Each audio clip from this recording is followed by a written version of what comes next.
We can be sincere without being serious is one of my mantras. I enjoy not taking myself too seriously, and yet we can still have the responsibilities in our lives as human beings without having this sense of heaviness. So we can be sincere without being serious. And the person that I'm talking to today, I actually met at an ecstatic dance, a dance where people come together without need for alcohol or other substances and try and dance. And I've been through a process of allowing myself to open up to it, and I've opened up to that movement. And my guest today has a really beautiful energy in helping people relax and to be themselves and to be sincere without being serious, to bring some lightness and play.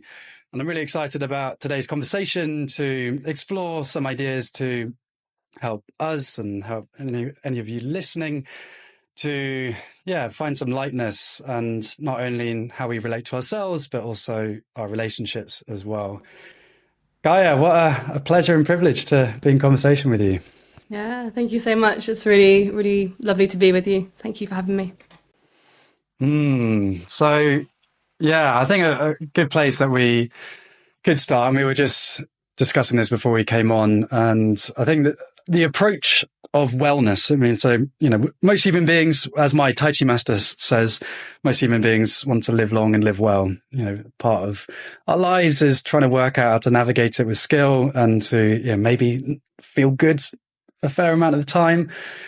One of the challenges I find with the wellness industry or world is that it's very individualistic and focusing on self-realization, and even the meditative path of sitting down next to a tree for countless hours to understand the mysteries of our consciousness and to try and work on this journey by ourselves. But I think we're quite aligned in our understandings that that's only one aspect of what it means to live well. Could you speak a bit to that, of how your views on focusing on ourselves for our wellness is only part of our journey? Yeah, I think in the West we have a habit of encountering spiritual practices and then really taking the bits that work for us, and often not taking in a more whole and integrated approach to that practice. And even in Buddhist tradition, right, it's like the idea of sangha, the idea of community, the idea of practicing together is so important in our meditation practice. And I think it is, representative or reflective of this capitalist culture that we live in, that really puts the idea of the individual on a pedestal, and that we focus too much on self-actualization, and not enough on the relationships and how we are in our relationships. And I'm starting to notice how people can be very long-term meditators, or they've done loads of mushroom journeys or ayahuasca journeys. They've done a lot of they've done hours and hours of therapy. They've done a lot of work on themselves, and then yet when it comes to being in relationships, whether that's romantic or friend relationships, actually a lot of that wisdom, or a lot of that that inner knowing doesn't always translate to having healthy relationships, where people are really showing up from their center with integrity. And that's no fault of their own, right? It's like that's the unconscious, the shadow conditioning, the stuff in childhood that only comes out in relationships. And I think that the way I think of it is, it's like learning an instrument. So if you're doing a lot of inner work on yourself, maybe that's like learning to play the flute. Okay. You might be really good at playing the flute, but that doesn't necessarily mean you're going to be really good at playing the piano. You're going to have some of the skills. Maybe you've learned music theory. You're going to have a bass line, but it is like different instruments. And I think that exploring yourself in relationship to other people, that's what it's all about. Like that's life. That's actually where most of our challenge and most of our suffering happens, is in relation to other people. whether that is the fear of how we're perceived by other people, or we're judging ourselves based on a projected idea of what somebody else thinks of us, or it's, not getting our desires met, or it's not knowing how to set our boundaries, or not feeling seen, not feeling met, not feeling understood, not feeling that you can express yourself. All of these things are relational challenges that, in a way, unless you're practicing that in relationship, you're in a bit of a vacuum, I think. And there's a limit. There's a real limit to how far you can grow. Yeah, like all humans, I've been on a journey with this, and I really have taken joy in seeing my relational communication as a skill, as something that can be developed. And I love that metaphor of the different instruments. One of my mantras, I don't know if this podcast is PG or not. I think I'm allowed to say this word. One of my mantras is clear, compassionate communication is kinky. I mean, it's not even a naughty word, but yeah. So it's like, it's in romantic or friendship relationships, like clear, compassionate communication is hot. It's to be safe, to be understood, to be seen. And it takes skill, because I like, just to give one story that came to mind as you were speaking is, just like how one of my first girlfriends when I was 22, I wasn't maybe communicating in the way that she felt she was being seen and being heard. And then she kind of shut down, and I felt that, she was being unreasonable. Like I spoke perfectly, and I just didn't acknowledge her reality and how my words could be received by her. And I just, didn't get it until eventually, she was, not giving me good words. And my eventual remedy was to go cycle over to her house, because she switched off her phone and like throw rocks at her window and like Romeo and Juliet style, like, I'm sorry. And she like came out hanging her head out the window and just, found it hilarious that I'd cycled all the way there to come apologize. And so the journey, like it's an absolute journey to and a skill to be able to navigate our relationships. I love that you brought in the Romeo and Juliet reference there, because that actually points towards how much we are modeled in mainstream media, really unhealthy relational dynamics. Yeah. And this sense of over-merging, codependency, really dramatic. And actually, healthy relationships might look a little bit boring on the outside. And at least I know for myself, being on this journey, like letting go of the addiction to drama, right? Because a lot of people, and I include myself in this, can have a real addiction to the intensity. There's something about the drama that makes us feel really alive, and it's exciting. And, maybe there's makeup sex afterwards, and like, there's something about the intensity of the drama that can really suck you into it, that when you take that away, it can feel very weird and very different. And it opens up so much capacity to then be able to turn outward and give your attention and energy towards other things and other people that are important in your life. And I've really experienced that myself, not being in the cycles of drama with a primary partner, actually being able to have so much more presence and abundant energy to really be in service and really turn my attention to my community, to serving, which I think again is, it's we were talking about this, right? It's like, if inner work isn't also having that outer impact into your community and society and with nature, then it's like just one wing of the bird. You're just flying around in circles. Yeah, beautiful. And for those who don't know your story, it'd be interesting to hear a bit about your journey to, what you offer in terms of relationships, and maybe a bit about your story of how you got to where you are today. Okay, story in a nutshell. So I'm a women's empowerment facilitator I facilitate ecstatic dance, and recently in the last year, I've become a couples coach. And yeah, they might sound like sporadic. They might sound like disparate things, but I think at the heart of what brings all of it together is, for me, a real passion for authenticity and the courage to really face what the truth is in the moment. And I'm talking about small t truth, right? In the moment. It's not like the truth. It's fixed. It's static. It's about helping people come into relationship with what is happening in my body right now.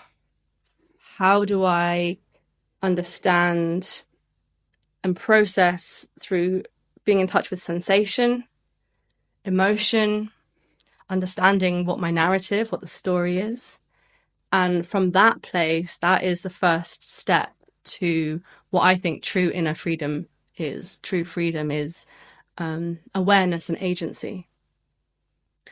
And then, empowering people to have the skills to be able to navigate difficult experiences, to be able to process, and not just difficult experiences, but also really beautiful and positive experiences, and how to essentially question the societal script that we are given, both in what we're supposed to want, who and how we're supposed to love, and how we're supposed to live. And actually, I mean, a lot of people who've never questioned that, and they've done all the things that they were quote unquote supposed to do, and are really miserable.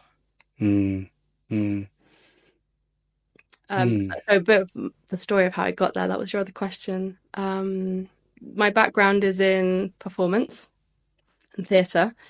So yeah, I really carry a lot of that quite playful, theatrical aspect of my work, from back in my early 20s through to what I'm doing now. In my mid-20s, I had a really difficult breakup, and I'd been to India that year, so discovered meditation, really got into that as a form of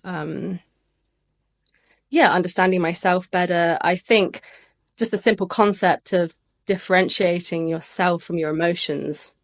I have emotions, I am not my emotions. Like, that is life-changing. Yeah. And I'd started dabbling in a bit of tantra as well, and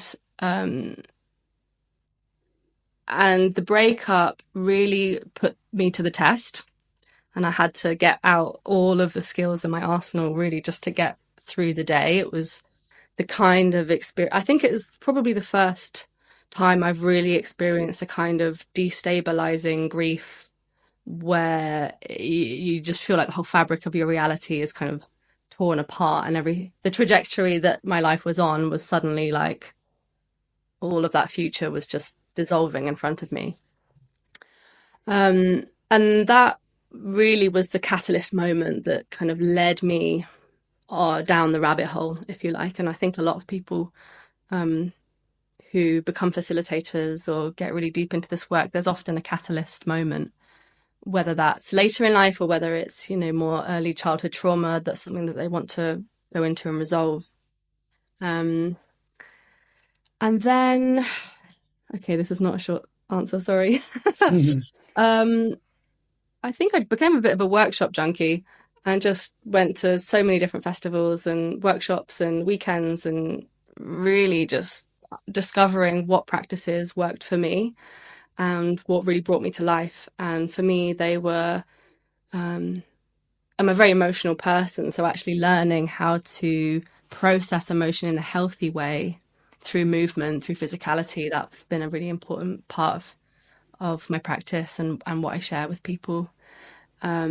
Discovering ritual, really getting into Celtic mythology and understanding the traditions of these lands in England. I think being really inspired by other cultures it's beautiful. And, the unbroken lineage of other cultures is amazing. And for me, it feels important to tap into and revive the traditions of these lands as a way to help me feel more anchored in where I live and more connected to my roots.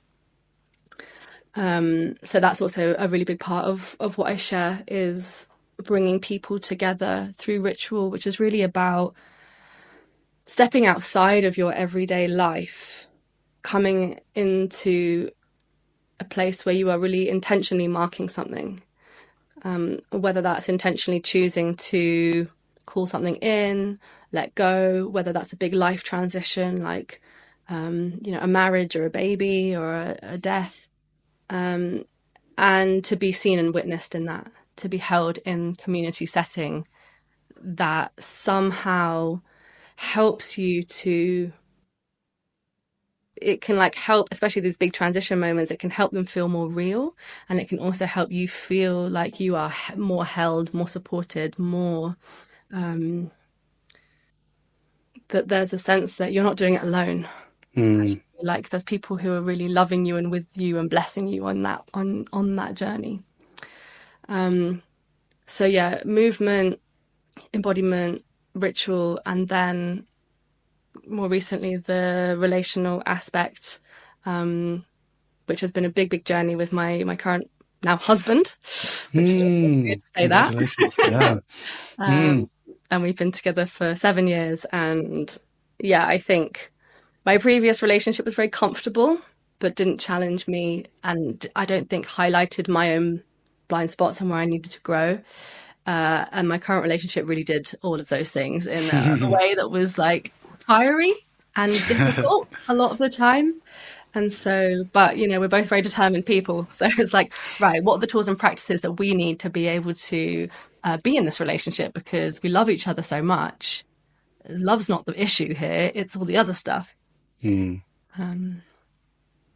That was a long-winded answer, I hope. Yeah, no, great. I mean, there's so much in that, and thank you for sharing your journey. And yeah, I'm sure so many of those listening can really resonate with their journey starting with pain and like, wow, okay, this is challenging, and how do I deal with this? And for me, yeah, it was anxiety from not knowing what I was doing with my life and not knowing how to relate to myself, and yeah, inner critic, harshness. I call my inner critic the underminer, a little voice in my head who brings me down, gives me pain. And yeah, we really resonate with that journey because I also found embodiment as well. So Tai Chi as a way to help me re-embody. I say this quite a lot. Of those who listen on the channel or have heard it a lot of times, but Ken Robinson says, for most people in the West, we see our bodies as simply as a vehicle to move the brain between meetings. And, that I could really attest to that. It's like it was a vehicle. I would, go on runs and I would, try and eat healthily, although not super healthily, but would absolutely have this separation between my thinking mind, which is who I was, and then the body, which is the vehicle to move me about. And then when emotions start coming in, it's like this anxiety. And I had no idea, and exactly as you said so powerfully, of what my emotions are happening within me. I am not them. So like when I was anxious, like I am anxious, I am weak for being anxious. I identified myself with these thoughts and these feelings, and therefore I judged myself as flawed. And then I found meditation, and it's like, okay, wow, I am embodied awareness and embodied consciousness, and thoughts and feelings arise for me. They're an experience. And then with that comes the spaciousness. Then applying that to relations, it's not that the other person is making you angry, making you jealous, making you anxious. Instead, it's, okay, there is something in them that is triggering me or stimulating me, and here's an experience. And so then to develop the skills to then speak to what's here. And again, from the societal conditioning that we've had of don't talk about it, and until it explodes, like, I need to be like Romeo, and didn't have the skills to even begin to explain how I was feeling or the questions that I had. Instead, just kind of miscommunicated until I ran over to her and said, please forgive me. And, it's just like, I loved what you're saying about reducing the drama, but yeah, it's a skill. Yeah. I love the name of what was your inner critic called again? Underminer, the Underminer. Yeah, my inner critic is called Mina Doom. She's this like Russian, very tall, buxom woman with like a big purple quiff and kind of like Botox lips. And she's just like, you're a piece of shit. You can never do anything good enough. I'm not very good with the Russian accent. Sorry, Russian people. And, linking actually back round to the first, or how you open this podcast. I can be sincere without being serious. And something I really love to do is actually really look at, okay, well, where are the opportunities to be able to laugh at ourselves? Something that I think everyone can relate to, the inner critic voice, right? I don't think there's anyone on earth who doesn't have that voice. Whether sometimes it's louder, sure. And maybe this is an invitation to listeners, is for you to tune a little bit into that inner critic and actually notice, oh, that's a narrative. That's a voice. That's not me. And something in relational life therapy that we do, and again, you see this you also see this in internal family systems therapy, which I think is a bit more known in the UK, to kind of separate yourself out from the different parts of you. And I think sometimes it can be really difficult to know what you're feeling because we feel loads of things at once. Sometimes conflicting, contrasting aspects. And thinking, relating to your inner life in terms of these parts and even creating characters for them, right? So I've got Mina Doom. I've also got the spoilt brat, who she's like 5 and she's the head of the dinner table and she just like stomps her foot, and she's called Princess Pompadour.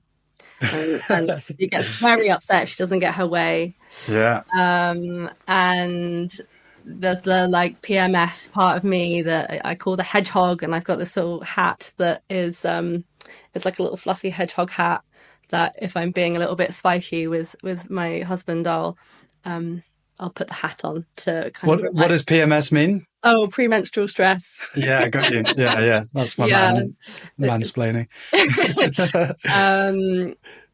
So, finding silly and fun ways to relate to the different parts of us, and knowing it's like, cool, I've got my wise-centered adult me who is loving and compassionate. And there's also Princess Pompadour, and like she wants a cuddle right now and she's not getting it and she's really pissed off and upset about it. And then I can relate to her. Right? I can relate to Princess Pompadour and comfort her and say, oh, honey, and I see that you really want a hug right now and you're not getting that. Oh, babe, let me hug you. That's been such a big part of my healing journey as well, as seeing myself in terms of parts. And I loved, the Russian inner critic. So good. Oh, I'm not even going to try. Nobody gives a shit about you. Yeah. Not even going to try the Russian accent, but like the silliness is so important. And I found it, just really, really liberating to be like, oh, Underminer, you're like bullshit arising in consciousness. So fun to just be a human being with all of the junk that arises, and honoring the junk as well. That's it's not like, it's the kind laugh of I'm silly as opposed to I'm messed up, or like, wow, these are some dark thoughts. It's like, wow, being a human is a wild ride, and there's so much here to explore. And that spaciousness when we see it is just a part of us that is being expressed. So my other parts, I've got, the Underminer. I've got the Taskmaster, who is, like, work harder, George. The world is burning. You must do more. And he can be quite harsh. And then there is Georgie, who's my inner boy who wants play and connection. And then there's Service George, who wants to contribute to the mycelium network of the raising of consciousness. And so it's like even imagining a dinner table of just all of these different characters around is like, right. So Georgie hasn't been looked at, and this is what's been alive for me the last few months is, I got frauded and scammed and lost all of my money recently, which is, big emotional blow. And I've been working really passionately on a film and all of the stuff that I'm doing. And Georgie has kind of been saying like, hey, George, romance and like strong supportive friendships. Like, what are we getting to that stuff? I'm like, wait, Georgie, it'll come. And then, yeah, the fraud happened and Georgie was like, what the hell? Come on, like you've been doing all this work and then like you've lost everything and you haven't been looking after me already. And so, yeah, I had an internal family systems session. And again, it's beautiful that you mentioned that. And I really encourage listeners to go explore it. No Bad Parts is such a beautiful book to give a structure with which you can then begin to understand the different aspects to yourself. No Bad Parts by Richard Swartz. And I did an internal family systems therapy session after the fraud and eventually got to Georgie, who had his hands on his head crying. And he said, nobody loves me. And that was really healing for me because the money was actually just indicating the unmet needs. And like, what was the unmet need? It was connection. And so Georgie was this kind of persona that I created in order to represent these needs. And yeah, often we stop at the emotion of, like I'm angry, I'm resentful, I'm grieving. If we can go a level beneath that, it's like, okay, what do I need and why? What? Because these emotions are signals from our mind, body, nervous system, wisdom to indicate that, there's something not quite right. Oh gosh, can't believe I'm so sorry that happened to you. Oh, I'm feeling that in my body. Yeah, it was a big energetic challenge. Also, like your challenging breakup has also been a big gift, and I've learned loads about myself from that because I've really had to resource myself with my practices. And so, if any listeners are going through a big challenge right now, may feel like it's just darkness at the moment, but transformation is the only constant. And there can be growth and learning from it if we, open ourselves up to the darkness and how it can be a teacher. And I think it's really important to hold both.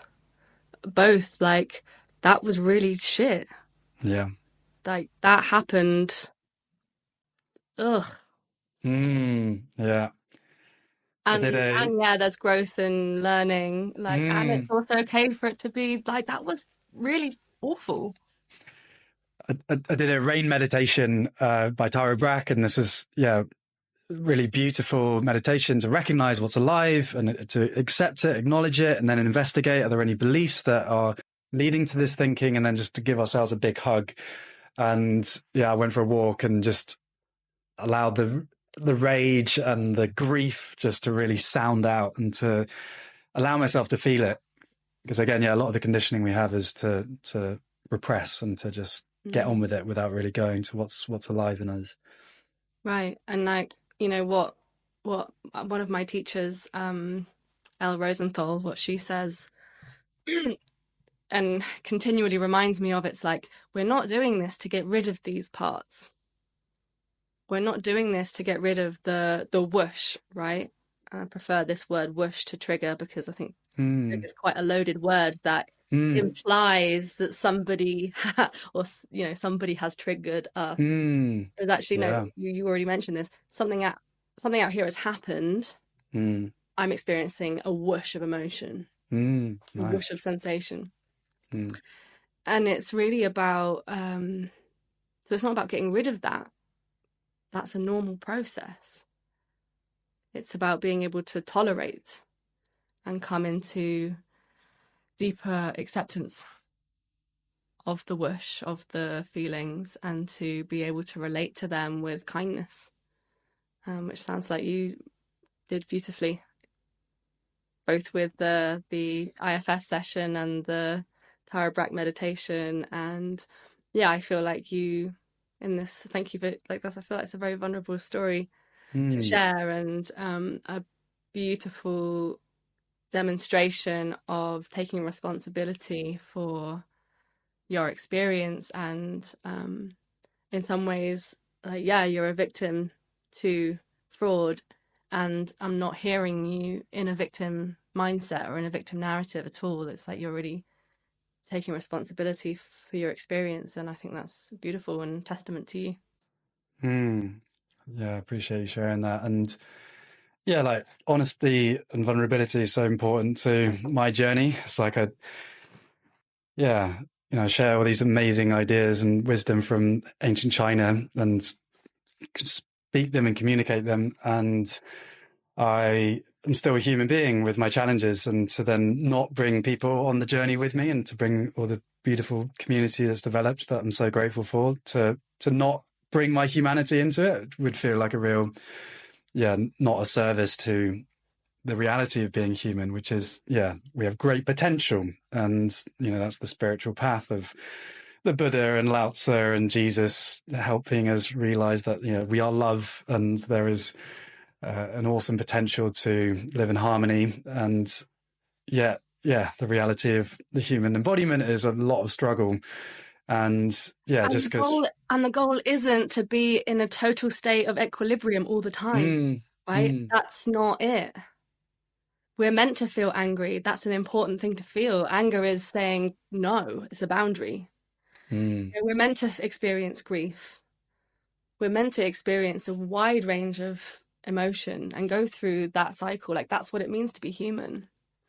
And I think that, this striving towards something that is total, that, I don't know, that I think sometimes there can be a misunderstanding of what it means to be on the spiritual path, and particularly I think in meditation, that we're supposed to almost like not feel, or that equanimity means being almost a little bit robotic about it.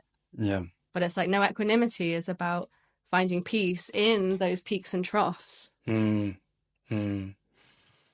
an important point. And and we almost lose our humanity. Well, we do lose our humanity if we kind of transcend all of that, and even to resist. So like a phrase I love, which is, a classic, which is suffering equals pain times resistance. So pain is inevitable, like, physical blows, but also then, emotional pain, challenging emotions like shame and grief and all that arise. You're like, here they are, we can't stop them. But it only transforms into suffering when we resist that, when we have, the shouldn't and the, like, I'm weak for experiencing this. And so beautifully expressed of finding that balance, that equanimity in the midst of it all. It's not that we shouldn't have it, but it's like, here it is. And yes, I say yes to this. But then even the resistance, to resist is to be human as well. It's like, because it's deep in our programming to not want to have those challenging experiences and then to try and resist them. And even with the frauds, I noticed myself beginning to comfort eat, to support myself, and like peanut butter and nuts and chocolate, and it wasn't too bad, but I was resisting it because I was like, I've done all these practices and I should, and like watching out for the word should. Like if we ever hear that in our minds, that's alarm bells should be ringing. I should be stronger than this. And so I was resisting how my embodied human was responding to this grief and this big energetic challenge. And it only took, some mentoring and some therapy to say, you're okay. And like honoring the resistance and honoring how you're responding in that moment. And then when I was given that permission for it to be okay to resist, for it to be okay to comfort eat, then suddenly I moved through it. It's like literally within a week of I had that session, I was like, well, I don't really want to be comfort eating now. But I'd kept it alive because, I began to tell stories about I shouldn't be resisting and I shouldn't, I should just be accepting it. And that's your underminer. That's the inner critic part, which is, I have to be so diligent for that part as well. It's like, unless you get it just right, or like, you slipped up on that one thing, or, you've done all this work. Why are you reacting in this way? That part is so, so, so present. And I really invite listeners throughout the rest of your day to notice how often that voice is there, the one that's saying, this isn't right, this isn't good enough, you can't do this. Like, just, you'd be surprised. I was surprised at how, when I really, really started listening to it, how present that part was. And it's the inner critic part because it's harsh. There's a harshness, which is different to a sense of discernment. It's like, we know that comfort eating isn't good for you, and like, yeah, that you can relate to that with compassion and with tenderness. It's the harshness, and that's the hallmark of the inner critic. One of my mantras is high standards without harshness. I love that. Yes. Yeah. Yeah. Yeah. To have the aspiration to live in integrity and to walk the walk, and to be these beautiful ideas of like deeply compassionate, and to have non-violence in how I relate to myself and in my relationships. That's what really is the high standards I aspire to. And then when I am inevitably a human, it's like, can I meet even that with kindness? Because that is part of the non-violence, is to meet myself where I am. Yeah, absolutely. We all make mistakes all the time, and we need to forgive ourselves and each other. And I see more and more that there's less tolerance for people making mistakes and getting things wrong. And I think I'm slightly scared about that. Particularly, I think, in the online space, it's like you say the wrong thing and then all of a sudden you're attacked socially, and it creates an environment of fear where people don't speak up because they're afraid of getting it wrong. And I've seen actually so many posts lately on social media where people are really afraid to speak up about, the war in Gaza and to say what they think because they're afraid of getting it wrong. And we need to have these conversations. Yeah, that permission giving of non-violence. It's interesting. We started this conversation about how the wellness world and the spiritual path is often focused on the individual, where naturally, we are in relationship, we're interdependent, and our true flourishing can only be when we are at peace with us, not only with ourselves, but in our relationships with humanity and nature, and, in this interconnected world. That's true. While also the non-violence, I do believe, starts within, because if we do have this, if we aspire to live in a world of peace, then if we are being really harsh to ourselves when we make mistakes, then of course that harshness is going to manifest into how we respond to our loved ones making mistakes, and then the deeply complex traumatic history that human beings have had, and so structural traumas that then manifest in different communities in different countries. And then a country may do something that is regrettable and seems wrong, and yet if we meet that with harshness, e.g. violence, and then states have the power to enact violence, and then sometimes that is appropriate to defend oneself, but it starts within, and so that is also then empowering, is that we may sometimes feel like we're so small in this big complex world with billions of humans, but if there's enough of us that take that non-violence and do the work towards ourselves and our loved ones, and then take action in our communities, then they can reach a tipping point at which violence collectively isn't a strategy that we use to meet our needs.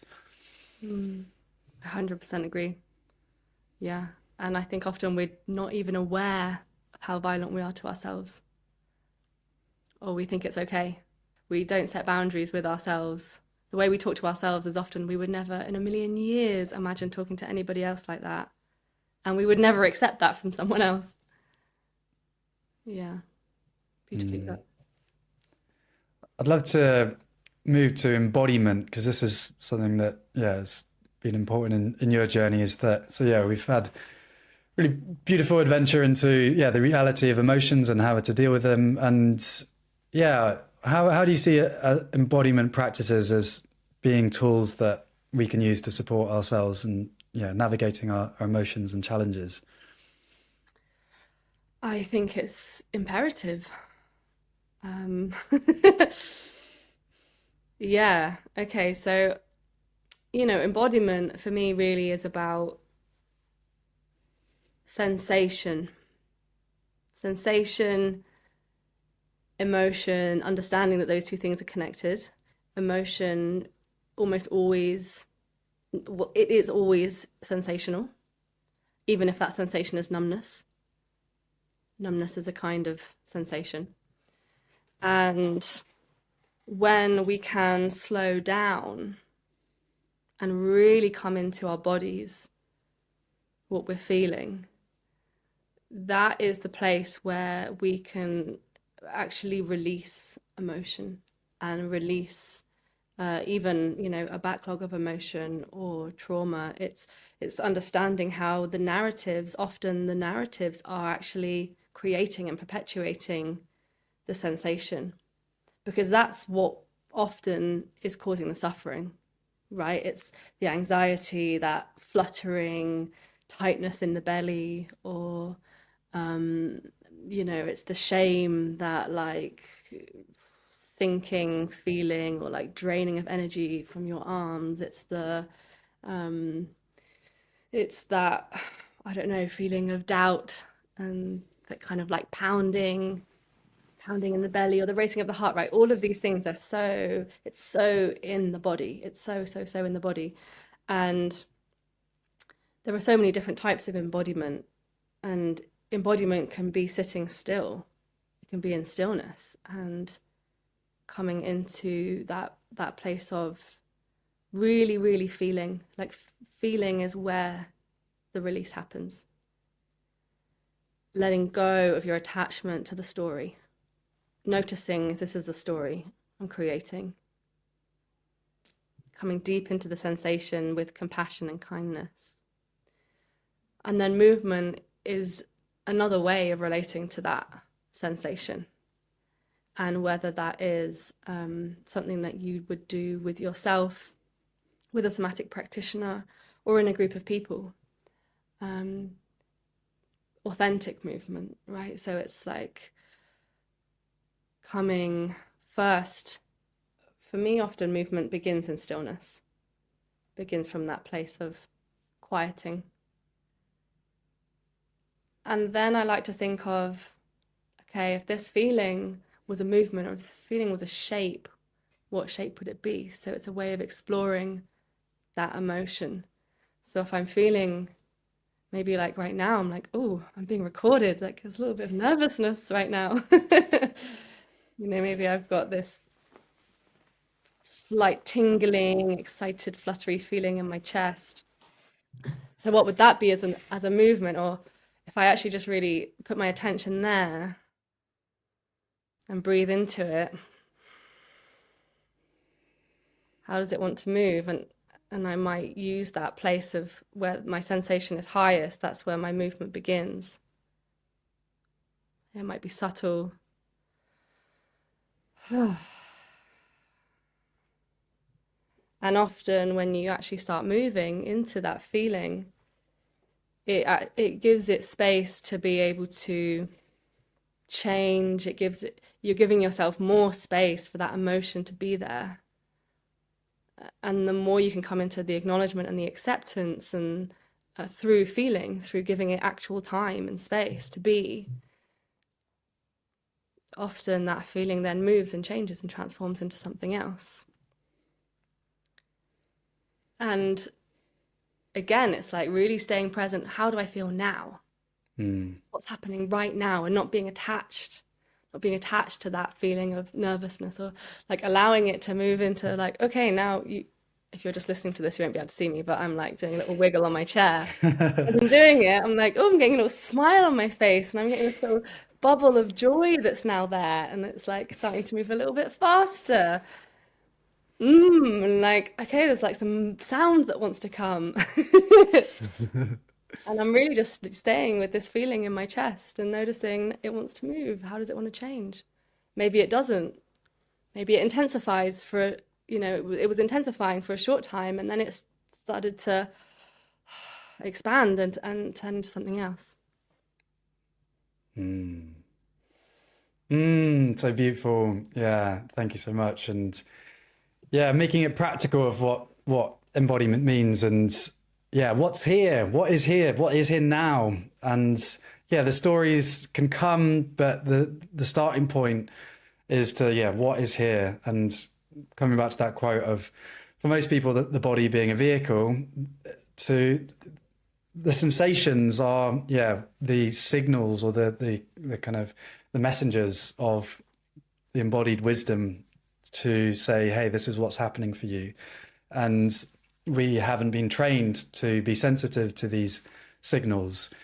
And so then, and I love how playful that journey was. And thank you for bringing us with you, and just like, all right, what's here? And like, let me move with it. And yeah, just to, again, the sincere without being serious. Like, actually, it's quite a deep practice. And, as you've shared, of, celebrating, yeah, the fiery,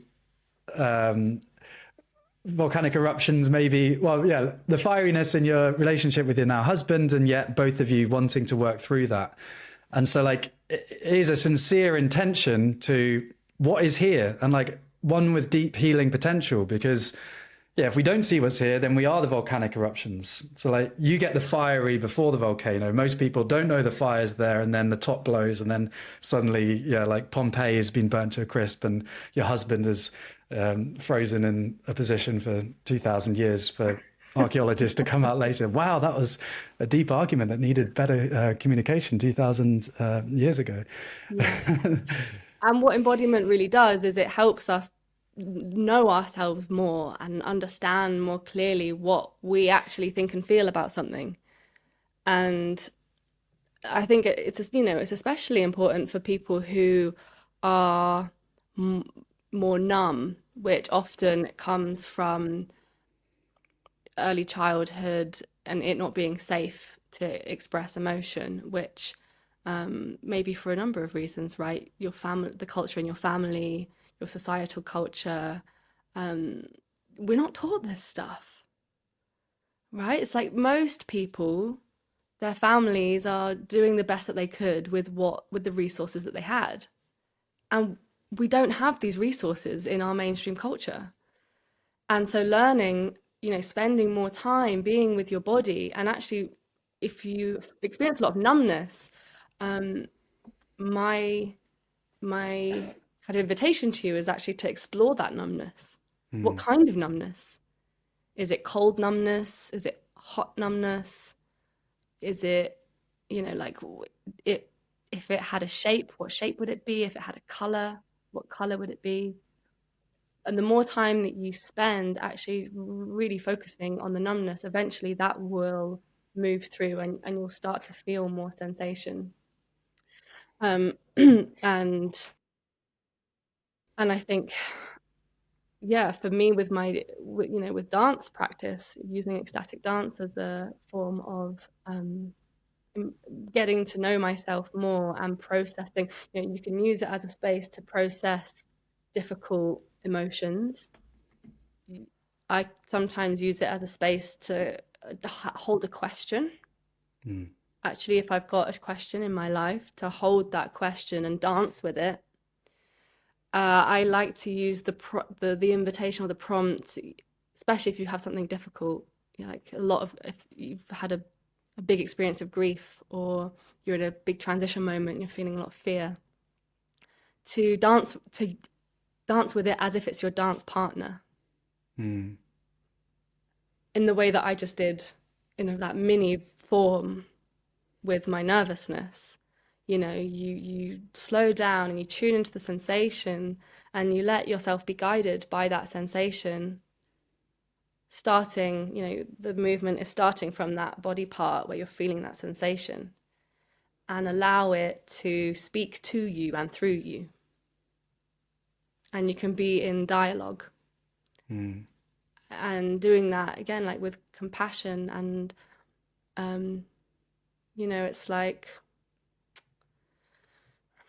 it's like letting that part of you speak. Mm. in the way that if you had something that was really on your mind or troubling you, you know, it, for you to share that with me, that would relieve some of the burden, some of the pressure, right? Just speaking something out loud. Mm. And it's the same with our inner lives. And I think movement can be a really beautiful way to allow that part of me, that scared part of me, to speak. Mm. Mm. Yeah, and for anyone listening that maybe has pain and trauma around the sensations, like I have been sharing breath work with a group of Bristolian grannies, which has been really beautiful. And yeah, many people work with chronic pain or live with chronic pain, and to then go to that sensation can be quite challenging because it's like, wow, your pain's been here, and and and yet there is great potential to be with it, you know, like to, and that's so beautiful. Like in the same way that we feel that relief when we do speak out what's been affecting us, it's like these sensations are there to there are the signals, the messages, the communicators, and so often we don't listen to them, and then they become stuck and burdened, and then we resist, and we lose energy through bracing against ourselves, and coming back to the reality that resistance to pain is part of our conditioning. So like that is also cool to, you know, living with chronic pain, to want to not be in pain. It's totally natural. And so for some people, it can be quite a lot to go and actually meet. It's a challenge to meet that with kindness, and an invitation to ease ourselves into it is this idea of pendulation. So we go to the tension, and then if we feel like it's going to be too much, we just come out. So maybe we bring our awareness to our feet grounded to the ground, or to the sounds coming into our ears, or we open our eyes, and we just find a way to kind of come out of the sensation and then pendulate back in. And so then over time we can become even friends with the pain. You know, it's just like in an ideal world the pain wouldn't be there, and honoring the injustice of that. And you know, there can be any sort of pain, emotional challenges and physical pains, and yet here it is. And so the promise of the embodiment path and acceptance and kindness and compassion is that there is a lot of liberation and freedom to be found to meeting our whole selves, even the challenging parts, with kindness and acceptance. Yeah, I love that you shared that. And to build on that further, you know, there's no merit in pushing yourself into an experience that actually is too much, too fast, too soon. You can actually re-traumatize yourself in that situation. And you know, they say inner work is hard, but it doesn't have to be like it shouldn't be grueling. Yes. So I love this pendulation, you called it. And another sort of tip that I really love, particularly for overwhelming emotional pain, or you know, maybe you've never opened the lid on a particular experience, or there's so much there, you're afraid of what's going to happen. Something that I really like can communicate with these parts of yourselves, and actually, if that experience becomes too much, you can ask that part to pull back a bit, or almost like turning down the volume. Right, there can be a dimmer switch. So you can ask that part, that fear part, like, hey, this is actually really strong for me right now. You know, can you dial down the volume a little bit for me? And most of the time, our parts really do comply with us. And I think, also like, you know, knowing when to stop, right? There can be, you know, dissociation, a kind of a lightheadedness, a feeling of kind of floating away or tingling. And, you know, in that instance, I would suggest, you know, what you're doing in your process. Okay, stop, come back into your legs, your feet, you know, give yourself a hug, look around you in the room, name some things, you know, actually distracting yourself. Distraction is actually important and necessary. Yeah. So so many different ways of relating to embodiment. And And I think something that I really, really, really love so much is authentic movement, and it not being anything that's kind of prescriptive, like, okay, now, like yoga is amazing, but there's a degree to which I'm telling my body where to go and what to do. So that's coming more from my brain into my, I'm deciding, as opposed to body up, right? Letting the body be the one that decides where I go.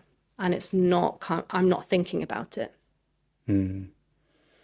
Yeah, so important. Yeah, to not always think that we need to be in control and allow ourselves just to see where the body's going to take us, and the freedom and joy that we can find in that liberation.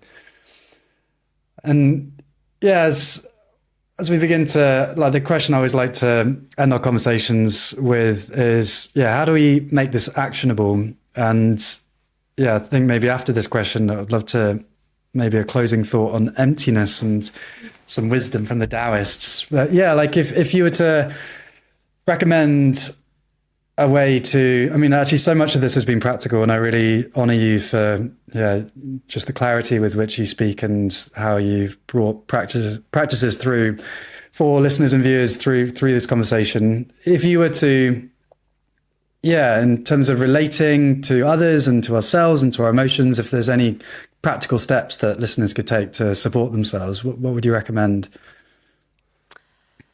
Ooh, good question. I definitely recommend trying to find a local ecstatic dance group. Plug into things that are happening near you if you have access to that around you. Because whatever kind of inner work you're going to do, it is so much more powerful if you have a community of people who understand the journey that you're on and can celebrate you as you grow. Yeah. So that's a big one, actually, finding community. And that's been big for me, yeah, to find in Bristol the ecstatic dance community. And yeah, there are loads popping up around the world. So yeah, that's been really powerful for me. In terms of relationships, I really recommend the work of Terry Real, Relational Life Therapy. And if you are a fan of Audible, Fierce Intimacy is really, really, really good. And he also has a new book out called Us. And actually, Us really talks about moving beyond the individual and into the relational. And yeah, it's a very beautiful book. And both have a lot of great practical tips for how to relate better to yourself and to each other. Was there another one? I feel like we've done quite a good job of being practical. Yeah, I feel so too. And yeah, those books are new for me, so I'd love to explore that. And yeah, thank you for those.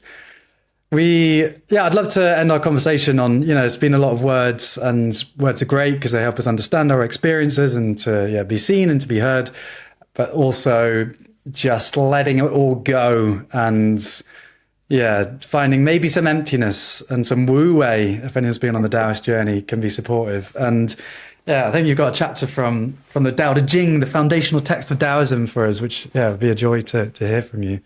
I do indeed. So this is translated by Jonathan Starr, verse 11, one of my favorite verses. Wu is nothingness, emptiness, non-existence. 30 spokes of a wheel all join at a common hub. Yet only the hole at the center allows the wheel to spin. Clay is molded to form a cup, yet only the space within allows the cup to hold water. Walls are joined to make a room, yet only by cutting out a door and a window can one enter the room and live there. Thus, when a thing has existence alone, it is mere dead weight. Only when it has wu does it have life.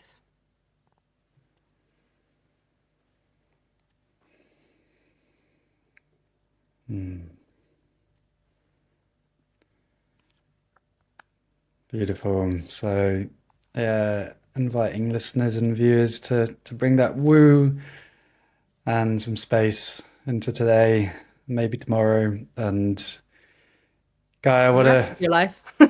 yeah, yeah, just today and tomorrow. Day after tomorrow, we can be back to yeah, what a beautiful, beautiful conversation. Really grateful for this. And yeah, thank you for your playfulness and yeah, your wisdom, which is, yes, yeah, it's been beautiful to witness. And I really see a lot of wisdom on your journey. So thank you for, yeah, being in conversation with me. Thank you, George. I've really enjoyed getting to know you a bit more. And yeah, yeah. Should we be friends? Let's do it. If anyone wants to find out more about what you're doing, how could they get in contact? You can find out about all my offerings at GaiaHarveyJackson.com, and that's Gaia spelled Gaia. And yeah, all my retreats, training programs, coaching, ecstatic dance, everything is on there. Beautiful. Thank you, Gaia. Thank you.